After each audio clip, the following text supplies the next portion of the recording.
This is the panel which is called How to Solve a Problem Like GB News, which, if you are on Twitter, seemed to attract some interest the other day. There was a bit of a storm. These things happen. People were saying, why do you think it's a problem? Now, first of all, we should immediately say, and I guess you're the wrong audience to have to convince, there are many problems in the media. That's why the Media Reform Coalition exists, and there are many pressing problems. But GB News is an expression of a changing media environment, and it's an interesting problem, and I hope our four speakers are going to convince you of this. But it'd be weird to think that a channel that is bankrolled by a hedge fund cash with relatively few low ratings, but this is not a problem for its business model, one that has generated all sorts of complaints, thousands and thousands of complaints, one that amplifies Tory MPs. To think that this isn't a problem would be odd. Some of the chatter seemed to be suggesting that the Media Reform Coalition wanted to shut down GB News. In fact, that was the claim that was made. Certainly nothing that we have ever said. We are not in the business of calling for media outlets to be shut down. It was odd that we were accused of closing down debate by organising a debate. So that's what we're going to have. So we will have four speakers speaking for 8 minutes. We'll probably eat a little bit into the lunch break, if that's all right. So there'll be plenty of time for your questions. I'll introduce the speakers as they appear, if that's all right. So the first one is Michael Crick, a leading journalist, broadcaster and author who's worked, as I'm sure you know, across the UK media, but very interestingly for the purposes of this panel, is probably the only one who's been on GB News. And if you haven't seen the clip where Michael is, were you led off or did you just leave? You'll probably explain it. But anyway, did disappear, was I think kicked off is probably the right expression, off a live discussion on media censorship because, in the spirit of debate, he described the channel's right-wing bias. So, over to you, Michael. Well, thanks very much indeed.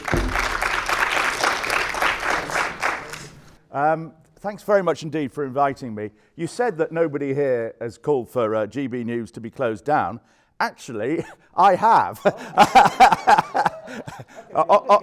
On 6 occasions in GB News studios. And I'm in a rather strange position here because I regularly appear, as you say. I mean, I appear once or twice a week. I generally appear on Jacob Rees-Mogg's programme on Tuesday nights, and often they invite me onto other programmes as well in the course of a week. And I have extremely strong views about impartiality in the media. I'm sure you will find a lot of what I say is not your views, but let me state where I am.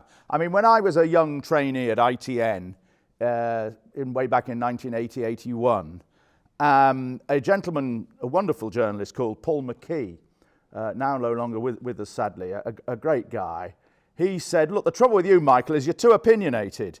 And I was coming out with all sorts of basically right-wing Labour views, I think. And he said, you're too opinionated, you're not supposed to be like that in television. You're going to have an opinionectomy. And so I did have the operation. It was extremely painful. And for the next 40 or so years, there were lots of things I didn't really have a view on because I didn't need to have a view because I was a television journalist and balanced and impartial and all of that. And I went fully along with the rules of mainstream broadcasting as laid down by, as regulated in recent times by Ofcom, but regulated by the law and all sorts of other bodies in the past. And indeed, when it came to the 20-teens, I actually had quite a lot of arguments and got into a lot of trouble because I felt that the programme I was working on, Channel 4 News at the time, was too anti-Brexit and too anti-government, and there were too many people on the programme who regarded it as a crusade. You may or may not agree with me on that, but I felt very strongly about it, and indeed I made a big speech about it at Oxford University, the Philip Geddes Memorial Lecture, which is online, and you can see me expressing my views there. So when GB News came along, I was quite shocked I mean, initially, I was approached about working for them by Robbie Gibb, who was one of the early founders, the former press secretary to Theresa May, who was a friend of mine. And it was described, I mean, much of the description would have fitted in with what Matt was saying in the previous session, that the idea that too much of the mainstream media was dominated by powerful groups, and how we wanted a new television channel that would get out round the country, speak to those people who don't normally get their voices heard on television, get to understand why the country had voted for Brexit, get to understand people's views on issues like immigration and so on. But I then never heard anything back from Robbie Gibb or anybody else, and started writing a book about Nigel Farage. And it soon became clear to me that what had happened at GB News was it was taken over by real ideologues who saw it as a British version of Fox, basically.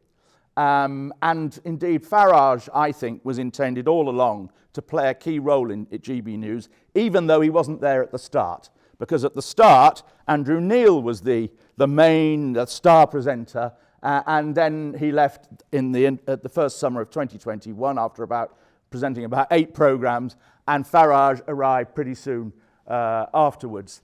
And what they've done on GB News is quite extraordinary. I mean, if you look at the presenters, they're almost exclusively the main presenters. So many of them are Conservative or Brexit Party politicians. And I think I'm the only person who's actually compiled anything like a list on this.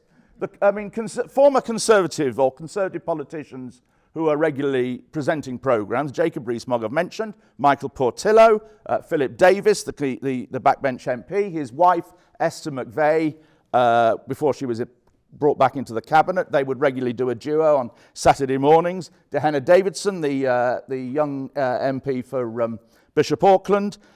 We've been promised that Boris Johnson's going to appear on GB News, but he hasn't turned up yet after about 3 months. The rumour is that they're paying him, and he hasn't actually turned up yet, but I don't know if there's any truth in that rumour. I'll just put it out there. And then Arlene Foster, the former leader of the DUP in Northern Ireland, of course, another regular presenter. And those are just the ones that you could say are on the Conservative side. Then you've got all the Reform UK, former UKIP lot, led by Nigel Farage himself, who has the primetime programme. And remember, Nigel Farage, you don't just describe him as a former leader of Brexit Party or of Reform UK. Remember, he owns a majority of the shares in Reform UK. It's not a traditional party, it's a company. It doesn't have members, it doesn't have a national executive. Then you have Richard Tice, the leader of Reform UK, regular presenter. Lee Anderson, their new star name, another regular presenter. The top 3 people in Reform UK are regular presenters, and they regularly interview each other. Tice interviews Farage, Farage interviews Tice. More incest is committed in the GB News studio than was ever committed in Caligula's palace. And then occasionally, Farage or Tice will be interviewed by Patrick Christys, who used to be Farage's press officer. There is also Martin Daubney, who's a former Brexit Party MEP, Michelle Dewberry, who's a former Brexit Party candidate, Michael Heaver is one of their correspondents, another former Brexit Party MEP. A woman called Anaya Falarin Iman used to be on the show up until very early on, although she doesn't appear anymore. She's another former Brexit Party candidate. Who have we got on the left? Well, Gloria De Piero, I think still doing programmes occasionally, and John Cleese, who's I think a Liberal Democrat, did a series of films for them, I think. In other words, it breaks all the traditional rules of broadcasting in this country.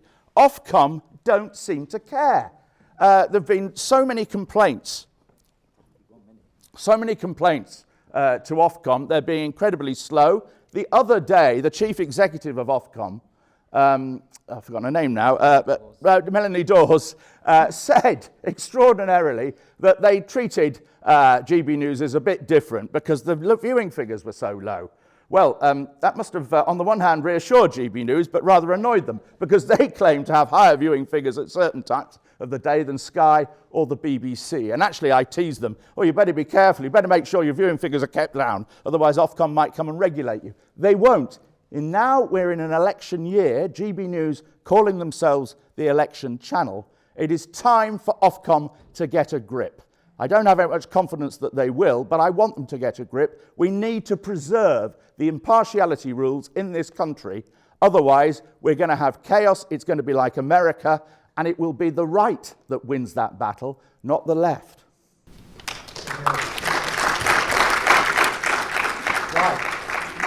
Our next speaker is Helen Belcher, who is co-founder of Transmedia Watch, which was set up in 2009 to improve the coverage of transgender people in the British media.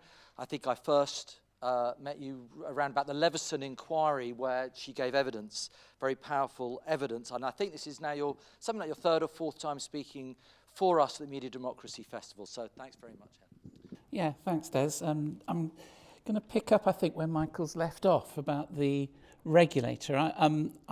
As a trans person, I've not been brave enough to watch GB News, and people might understand why. But I think there is a real failure of regulation, which GB News is exploiting enormously.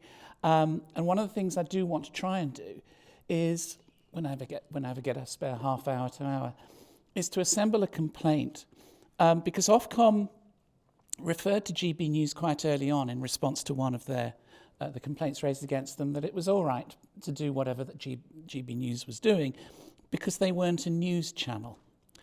And so my complaint will be to the Advertising Standards Authority, because clearly they're undertaking false advertising by calling themselves GB News. Now, if they called themselves GB Comment or GB Opinion, then I wouldn't have a complaint. But calling themselves GB News is a real problem. But they are exploiting the failure of regulation of the media, not just the broadcasting, but the mainstream press.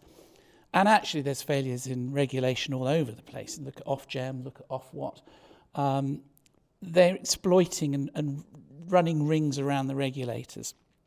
About 15 months ago, I wrote a report about how trans people being represented then on the BBC, and I was able to present it to BBC senior managers.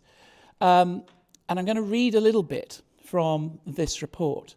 It was focused very much on the Today programme, which, like it or not, still sets some of the news agenda for the day. So what they do is quite important.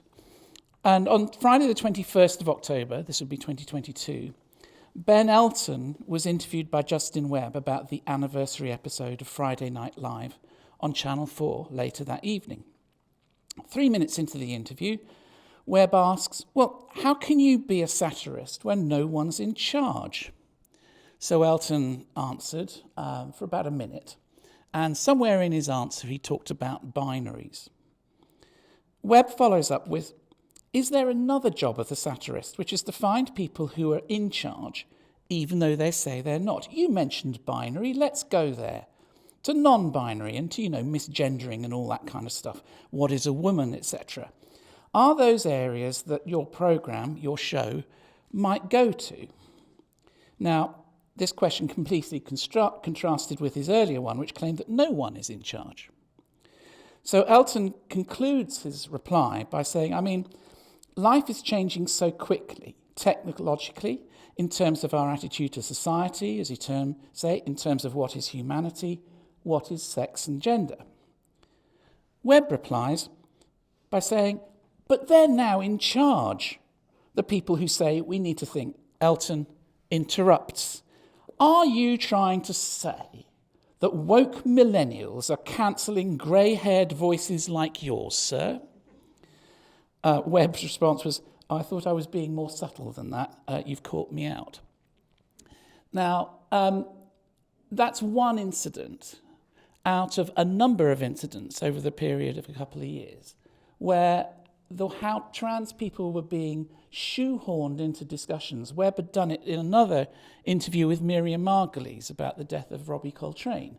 And Webb's analysis of Coltrane's impact on cinema and theatre was, well, he was Hagrid in the Harry Potter movies, which then enabled him to bring in J.K. Rowling. And Margolyes was completely befuddled by this. And what we showed in this analysis is that half of the paper reviews, which they broadcast 3 times every morning, over half were sourced by stories from the Mail, the Telegraph, and the Times. And if you are trans, then those papers are not friendly at all. The framing of stories is relentlessly tying trans people to violence, crime, deception. We're not who we say we are.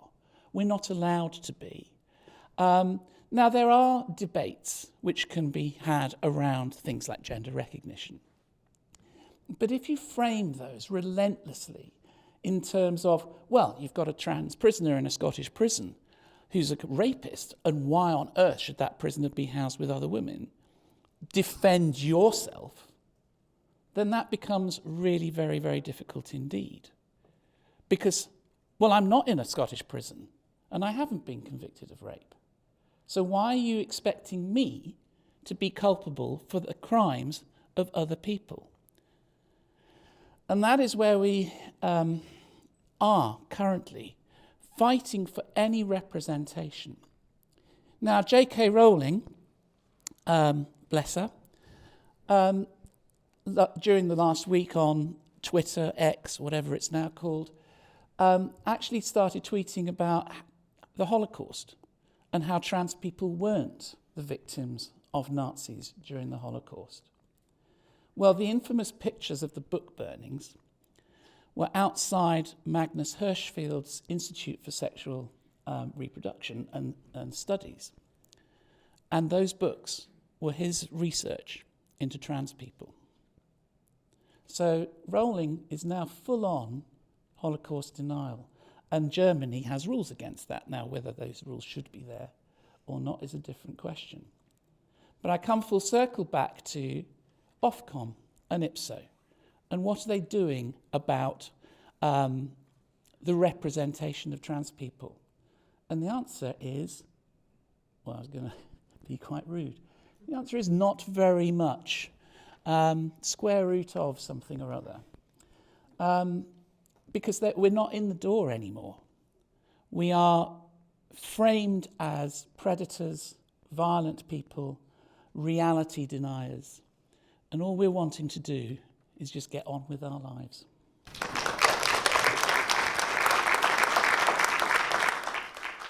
Thank you very much, Helen. We now move to Marcella Pizarro, who has been a journalist for over 20 years, first for Associated Press, and notably at Al Jazeera, where she produced the fantastic, if you haven't seen it, you must go and tune in every week, the weekly media critique show. It's the only media critique show on broadcast, on television now. Anyway, the Listening Post, so please do make sure you watch it. Her programs covered a whole range of issues, from uprisings in the Middle East, Latin American media revolutions, and in particular, as relevant to this discussion, the global rise of far-right populist movements.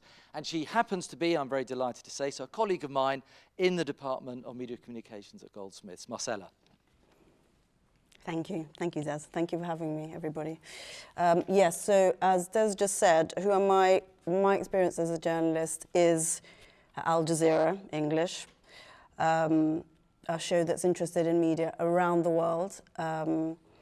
Despite the fact that the channel that we're here to talk to and the channel I work for pledged to give voice to marginalized communities, I get the feeling that Al Jazeera does the absolute opposite to GB News. GB News, you tune in, you get opinionated hosts pushing hard on issues such as climate change, they're skeptics, immigration, stop the boats, deport the migrants, identity politics, demonize transgender people, smear Muslims, ridicule anti-racists. So we know whose problem GB News is. They're all being demeaned as fodder for TV culture wars. It's not unique. There are plenty of other examples of this. We've got, of course, Fox News, instrumental in promoting Trump and promoting conspiracy theories, promoting the idea that he won the election that was stolen from him. We have India's Republic. I don't know if people have been tuning into Indian TV recently. Populist news channel. Good example of how manufactured culture wars and unhinged sloganeering is a constant on Indian TV. You may have seen it, multi-screens of people yelling, incredibly excitably, especially the presenters, mainly to fuel division and mistrust of the country's minority, 200 million Muslim population. Bizarrely, even Al Jazeera got in on the game in 2021. It confounded many of us when it set up Rightly, a right-wing media project in the US to make good with Republicans. Rightly went wrongly, lasted less than a year after plenty of pushback from journalists and pitiful viewing figures. Most recently, another example is France, Vincent Bolloré with CNews. CNews is owned by Bolloré, powerful businessman. He made his money producing paper, not paper in terms of newspapers, but the thin kind that is used for rollies and also publishing the Bible. Tune in and you'll hear presenters blaming a rise in bed bugs on immigrants or a graphic that described abortion as the world's leading cause of mortality. This week, Bolloré is being questioned by lawmakers in the Assemblée Nationale. French media watchdogs already fined him some 7.5 million euros, but far-right views have an audience across France, especially in rural areas where people say they've been left behind by the government. The UK, as my colleagues here have mentioned, also has impartiality laws. But how come GB News is, on election year, giving Ofcom a run for its money? Why do the likes of GB News get to employ conservative politicians who regularly interview conservative politicians and often get away with it? My last point, and I think I'm just heading towards 5 minutes, not 7 minutes. Keep going. Yeah. Last point, when it comes to problem solving, and I'm referring to the title, I wonder if maybe one of the problems when we're trying to solve problems is, do we invite people, albeit disingenuous people, to come and talk to us? So maybe with my producer hat on, maybe a panel might have included someone from GB News.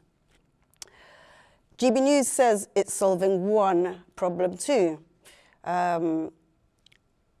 Just disingenuously or not, it accuses the mainstream media, the BBC, Sky, of failing to represent people around the country. They surely do have a point. There is a problem. It's very easy to love, to hate GB News. We can sneer at it if we like, whoever we might be. But GB News did not come out of nowhere. The far right may be using mainstream media as their useful enemy. They've done it in many countries around the world, egging the liberal elitism line. But we can't let the London-based so-called liberal media off the hook either. Thank you.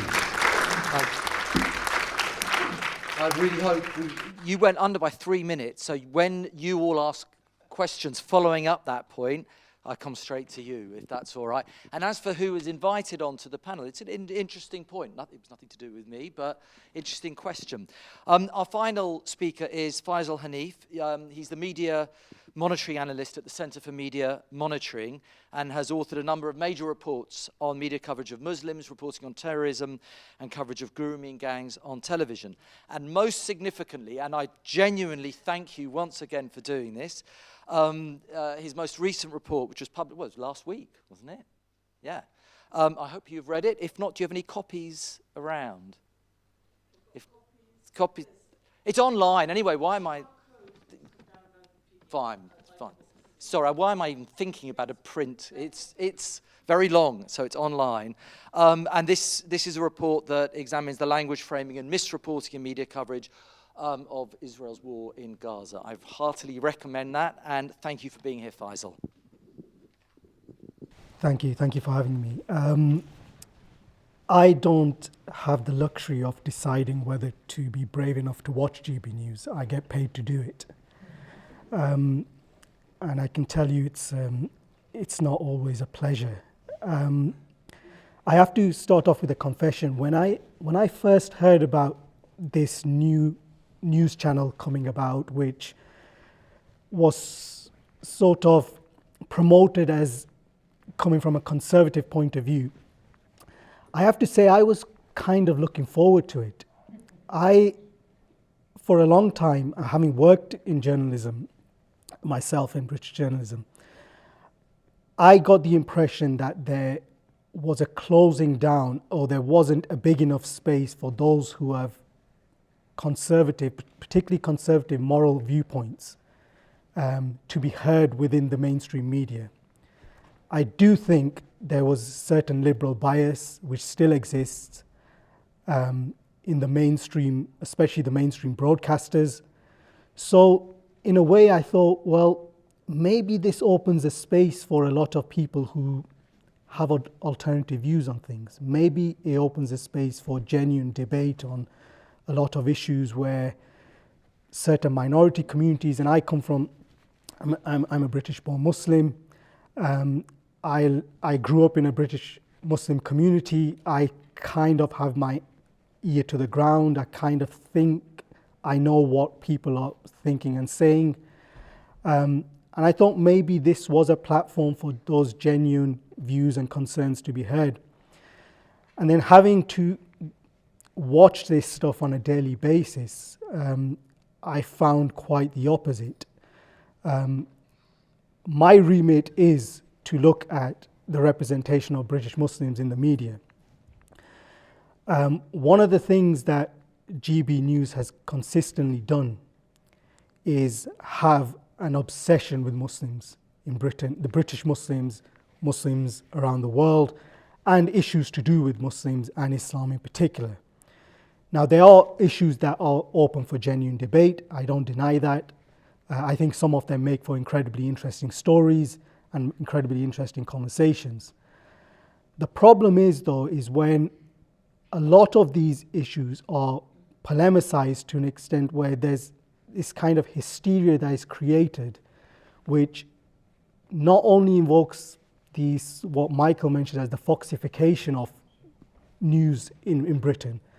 It's almost like taking the tabloids from their online platforms and broadcasting them on your television screens. I'll give you an example from this week. So we've had the whole thing about Michael Gove's extremism definition. And the Archbishops of Canterbury and the Archbishop of York have come on and they've made an intervention saying this is not a very good thing. They have serious concerns, like many others have in this country. GB News framed this as the Archbishop cares more about Islam than he does about Christianity. Just this week, another clip I saw promoted tropes and conspiracy theories on one of their press shows where they're all having it's a nice laugh between the boys, mostly. Quite nauseating to watch a lot of the time. They talked about, the Muslims, there was an issue and one of them mentioned the conspiracy theory about taqiyya. Or the Muslims, they're allowed to lie about these things and they're probably doing it to cover it up. And these tropes, which in my monitoring experience seem to have sort of faded out of the mainstream online British newspapers, because fact checkers like us and other people have pointed out that they are untrue, they seem to have found a new sort of platform, all in the name of freedom of speech. And to address the question directly, what do we do about the problem of GB News? Ofcom needs to do something about the problem of GB News. And that's not to take the channel down or anything. I don't believe in that. I do believe in strict regulation, though. There is a perception that TV broadcast is supposed to be more heavily regulated and more strictly regulated than online news and print newspapers. That's what the BBC, Sky News, etc., Channel 4 have had to follow for many, many years. But this one channel seems to be getting away with almost anything, certainly when it comes to Muslims and Islam. And so I think there has to be a better level of regulation from Ofcom.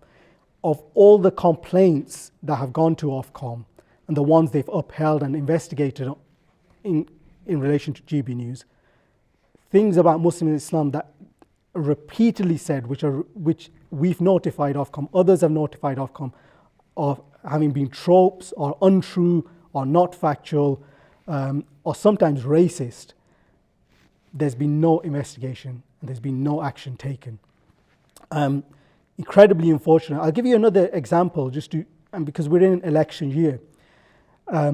When this whole thing was going on with the Rochdale election, one of the panelists on GB News made the statement that the Muslims are now controlling the Labour Party.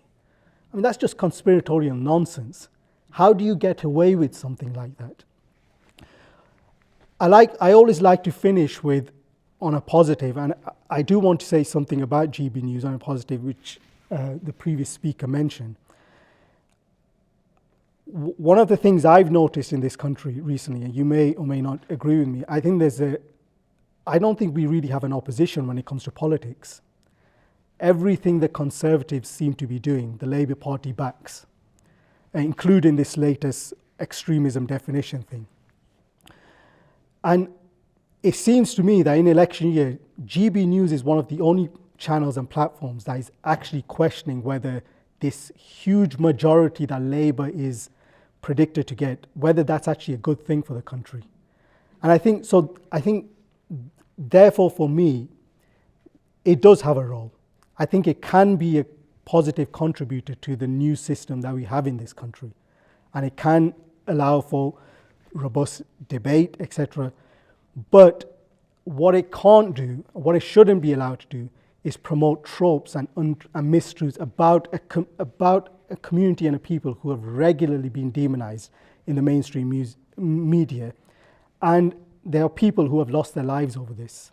I don't want to go into names. There are examples, for example, in Rotherham, there was an elderly gentleman who was kicked to the ground, and his attackers who murdered him called him a groomer, etc. Where did their information come from? Let's not beat about it. A lot of their information came from the mainstream media, who promoted this kind of trope. Incidentally, when the Home Secretary, or the former Home Secretary, Suella Braverman, when she launched her grooming task force in April, this was a chance for you would expect journalists and a news channel to scrutinize this, whether this was really a good thing. These guys were acting as cheerleaders, and taking credit for this. The Home Secretary has listened to us, is because of our reporting, and this needs to be done, and this is a great thing for Britain.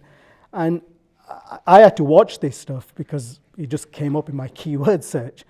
And I was thinking, this is not news. This is not what news channels are supposed to. This is not journalism. So to solve the problem, Ofcom needs to do a better job. Thank you very much.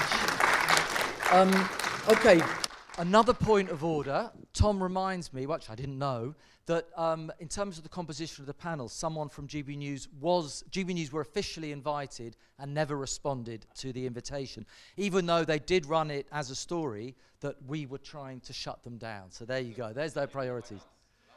Yeah, but we've got about 20 minutes. We'll take questions and comments in bunches, just so we can get as much in. There's lots and lots that you've heard from our panelists. So please, let's have a good debate, seeing as that's what we were told we weren't going to do. So first of all, yes, and yep, followed by, is that all right? 1, 2, 3, and then Matt, was that you? Okay. Super. I also have a point of order about John Cleese's party membership. He was in the SDP first, then the Liberal Democrats, and the new SDP say he's a member of them, and they're kind of far right now, sort of red-brown alliance, kind of right-wing. But my question would be, so Ofcom have come up again and again, and just GB News getting the licence right in the first place seemed a bit odd to me, as they were sort of pitching themselves as a rebalancing things to the right. Why do you think Ofcom has failed? Like, have the wheels just fallen off of Ofcom? Are they sort of deliberately not looking in that direction? And Talk TV as well, it sort of feels like an issue there. What do you think it is that's making Ofcom fight shy of regulating GB News? Thank you. Good question. Right. So there were two women. Yeah, you. That's right. Thank you. Hi, everyone. Thank you for your presentation. So wonderful to hear from different perspectives as well. It's interesting to me. I feel like the follow-on panel from this should have been, how do we solve the problem of Ofcom? So I guess, you know, there's lots of very smart people in this room. My question is to the panel as well as to the Media Reform Coalition and anyone else. We've spoken about making complaints. Is there anyone doing anything? Is there anyone working with Ofcom right now? Are there any kind of campaigns or activities happening that the rest of us can get involved with and support? Thank you. Thank you. I'm quite young. You obviously have a lot more experience sort of debating these issues with opposition groups, but I have spent some time volunteering with older folk with Age UK, and sometimes their opinions shock me.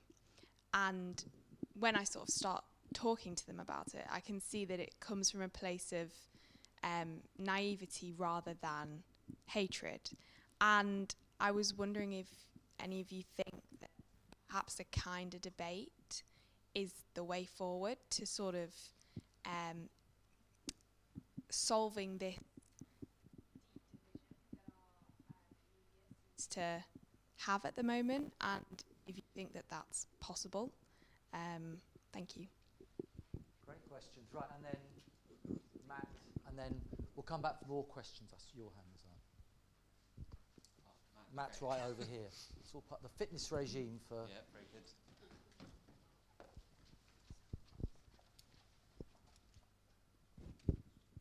I just had a couple of questions, actually, specifically about the title.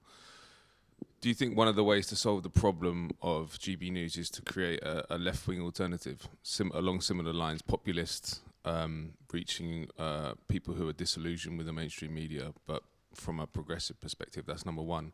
Secondly, how far do you think a problem like GB News would be solved by a better mainstream media? Just one example that I had was when I used to live in the States, I'd watch Fox News much more than I watched CNN, for example, because they had a wider array of, I mean, it was similarly, they had horrible, like Tucker Carlson, for example,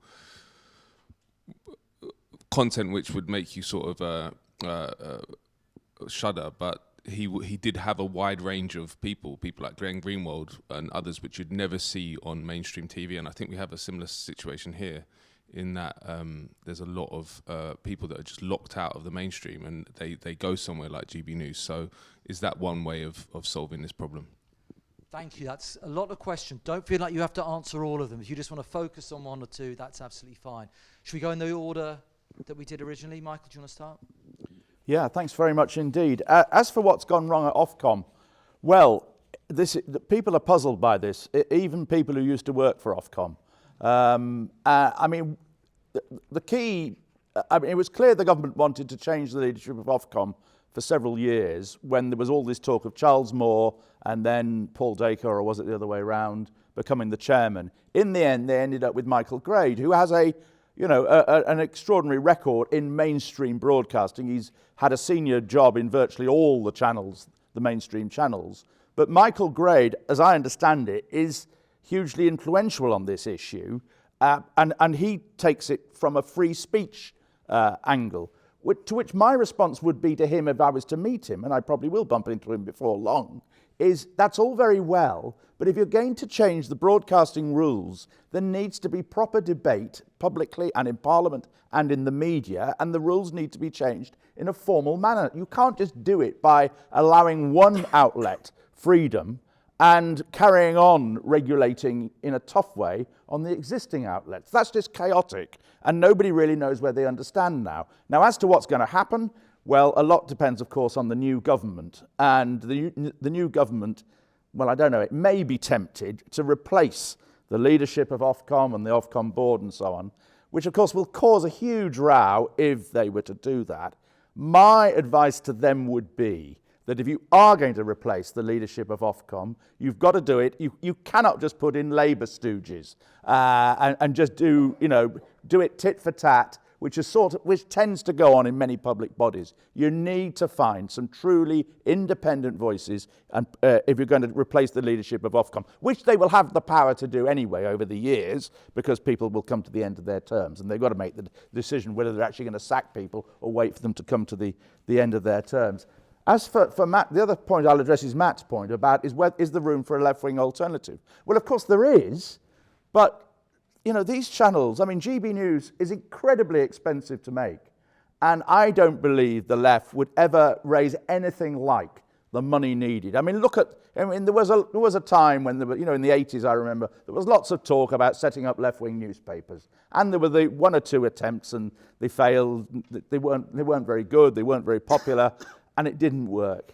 So I think it's tricky, and in the long term, you're not going to be able to regulate in the way that we have. Anyway, I accept that in the long term, regulators, like people who believe in regulation like me, are going to get defeated, because in the long term, everybody can set up their television channels on the internet from the Philippines or wherever they like, and you can't really regulate them. The left is a bit short of hedge fund bosses as well, it must be said. Right, Helen. I'm going to pick up the debate. Is debate the way forward to your question? Feeling on the verge of being an older person myself. Yes. The issue, I think, with a lot of television and radio debate is that they invite people on, and then if you're lucky, you might get 1.5 minutes to put your points across. And there's a huge pressure to put it across in sound bites. I have been on the Today programme a couple of times, or 3 or 4 times now, and I do try to answer the question, which as a wannabe MP is maybe slightly unusual, but you're then very constrained by the way the question is framed at you. So you're then wanting to answer the question, but do so in a way which is short, punchy, gets your key points across, and it's not really debate. Because debate is what we're having here. And, we will run out of time shortly, and everybody will think, I've got more questions. I wish they'd talked about this and that and the other. And we could have explored these areas and so on. So the format of debate on television and radio, unless it's long format debate, isn't working. Because you're constantly, as somebody who's invited on, thinking, okay, I've got 3 sentences. What am I going to say in my 3 sentences?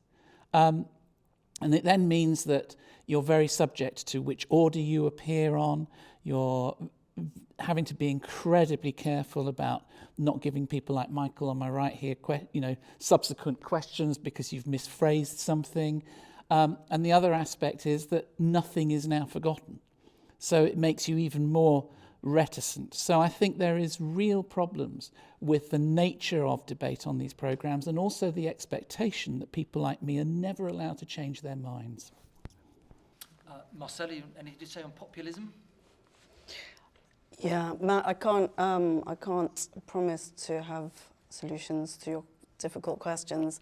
What the left does have, it doesn't have much money, but it does have imagination, and without presenting this as a literal option, there's 2 ideas that come to mind. One is in the past, and another one is in the present. ICAIC, the first cinema institute that was set up in 1960 in Cuba, after the revolution, started a news bulletin show. It used to be projected around the island of Cuba. People took camper vans. The news bulletin was produced in Havana, and it was put in a camper van. It was taken around the remotest places on the island for people to watch. People had never seen images before. It was also seen at cinemas. You can see the newsreel online because UNESCO's digitized it. And the newsreel appeals to humour, it appeals to affect, something that the right-wing media are very good at. Maybe the left should get a little bit better, both at humour and at emotion. That Cuban newsreel produced 1,923 news bulletins until 1990. And they might be a reference point for us to think about something slightly different. And the second example, given that you've got a penchant for Latin America, is today, after 30 years, a radio show being broadcast out of a psychiatry ward in Buenos Aires. And metaphorically speaking, it really speaks of voices in an institution that let rip. They're not socialized voices. They are not encumbered by the same kinds of things that you were referring to when you speak about the obstacles you face when you become journalists. You're disciplined, the knowledge is disciplined, you know, the barriers you start coming across, you, for the purposes of paying your mortgage, you're trapped. I encourage you to watch La Golifata, where voices of those who've been institutionalized are a hell of a lot more rebellious than the ones in the mainstream media. Next year, we're planning to have our festival in Buenos Aires, obviously, to make. Faisal, if you can address what we can do about this as well. I think Matt hit the nail on the head. I think it is incumbent on sort of mainstream media to become better at looking at a lot of issues.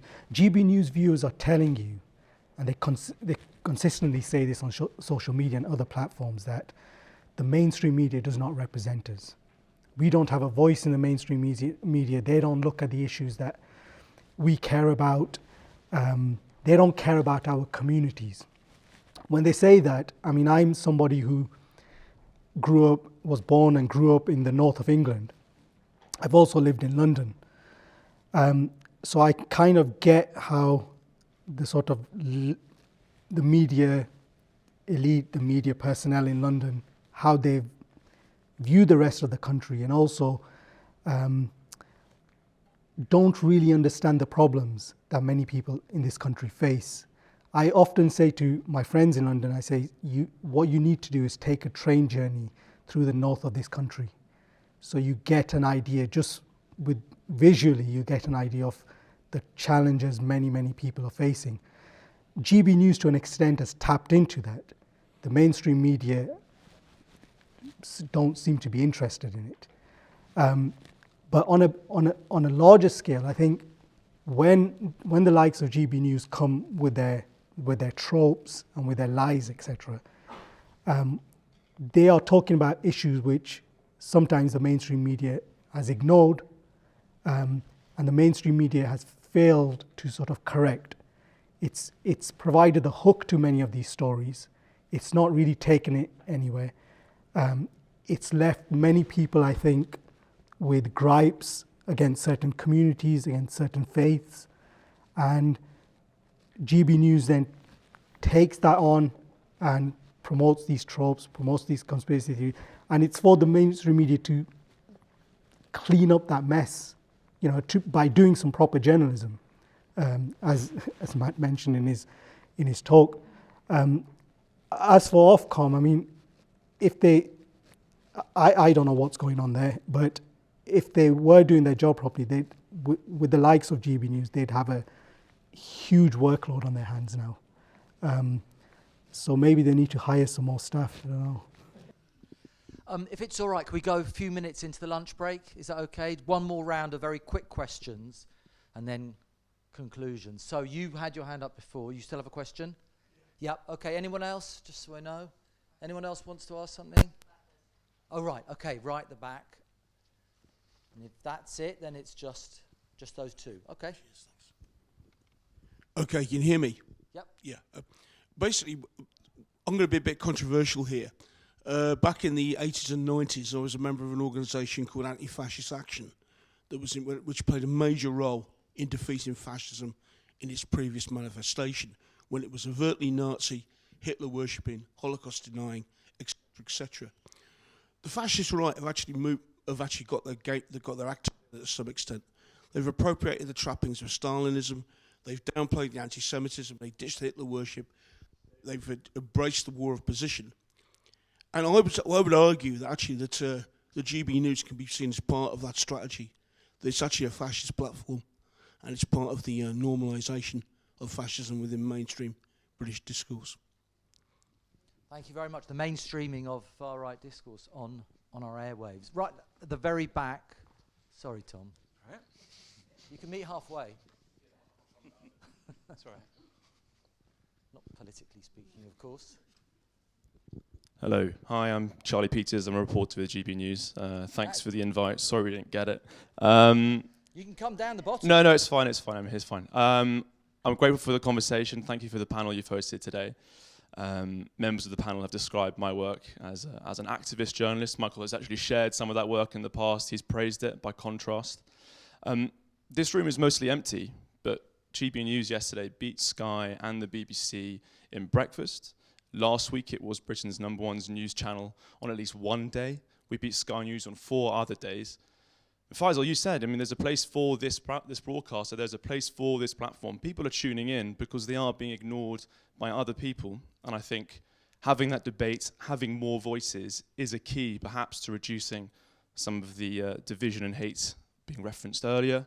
And actually referring to our work, which I think is legitimate, as promoting tropes and conspiracy theories is far more censorious and damaging to journalism than asking for Ofcom to shut us down. But thank you very much for the debate. I enjoyed listening to your... Are you telling your viewers the truth? That's the important thing. Okay, we need... Oh, you've got the... So... yes, I think we are telling our audience the truth. And I'm proud of the work we do. Yes. Thank you. 2 quite different positions we've just heard. Any concluding remarks from any of the panellists? Again, Mike, you want to go first? Yeah, okay, I'm happy to go first. It seems a bit unfair that I always go first, but on the others, I mean, not on me. Not on me, yeah. I think the point that Marcella made was about humour, that if the left is going to ever succeed in getting its own television programme, you do need to be a little bit less serious and earnest. I'm not saying you need to trivialise issues, but a friend of mine, David Yelland, who used to be editor of The Sun, a lot of you won't like him for that reason, but actually he's a very thoughtful, intelligent man, and not at all like what you would expect as an editor of The Sun, former editor of The Sun. And he says the reason why GB News has succeeded so far, although they're still making huge losses, and Talk TV, who haven't been mentioned at all today, have announced last week that they're going to close down or going to go onto the internet, is that there is a sense of fun and humour about GB News that there isn't with Talk TV. And remember, when 3 years ago, we could see this battle between these 2 right-wing channels, and everybody assumed that Talk TV would win because they were the Murdoch channel, they had Murdoch's money. And it hasn't worked out that way. And there is a sense of fun about GB News. And when I go there, I enjoy debating with people and joshing with people. And I think that is an important ingredient that you need to bear in mind. And by the way, you probably asked why the hell I appear on GB News when I think it should be closed down. My argument is that the alternative view needs to be put. And I think I'm a Remainer, and one of the reasons why Remain lost the referendum is that for years and years and years, people who believed in the European Union weren't prepared to make the case. And I think there's that danger now with net zero. Helen? I think there's, if you're being targeted or feel very targeted, and Faisal, I suspect you feel this too, on a daily basis and asked to justify your existence is how it feels like, then you become very, very reluctant to engage on terms which start with questioning your existence. And when GB News started, it had a trans journalist called India Willoughby who was on it for about a week and then walked out. And I can't actually remember the exact reason why. But I think she felt that GB News was, even at that very early point, a hostile place for trans people. Now, I've made no comment about whether I think GB News should be shut down or not. I don't really have a view on it. I think the important thing is, as Michael said earlier, about consistency of regulation. And if rules apply to one, they should apply to all. If it is not acceptable to question the identity or existence of one group of people, it really shouldn't be allowed to question the identity of anybody in that respect. And that we consider this country to be a liberal democracy, which allows people to be themselves. And you now have opened, I mean, I'm not saying it's just GB News, because I mean, my criticism there was of the BBC. I would criticise the Telegraph, the Times, the Mail, the Express in the same way, in that by trying to present groups of people as enemies of our society, as threats to our society, by trying to tar all members of that group with the crimes and the sins of a very few, it creates a very hostile environment if you are a member of that group. And you really actually want, all you want to do most of the time is hide away from it. Marcella. What can I say? I think the problem is when one produces discourses on the other as one of your main narratives when it comes to making news, when it becomes a situation where things can be read as culture wars, the problem is that it seems disingenuous. It doesn't seem like journalism. It seems like something different's going on there. That's what's worrying people here. That's what worries people when they tune in, they see themselves targeted. By all means, have a different kind of media. I'm the first person to say the problem is, the problem for me is in the centre more than on these rights or the lefts. The problem is in the centre. We have a serious crisis when it comes to liberal media, let alone illiberal media, which is a euphemism. These are euphemisms that have become such acrobatic, mesmerizingly labyrinthine things that I'm finding very hard to navigate, because things don't seem to be about what they're meant to be about anymore. Thank you. Faisal. Yeah, 2 points. What I've never liked the word fascism being used in this respect. I think, like I said, people have genuine concerns, and to simply label people as racist or fascist, I don't think that really helps the argument. In terms of censorship, I've never advocated censorship in the sense that I've worked in journalism.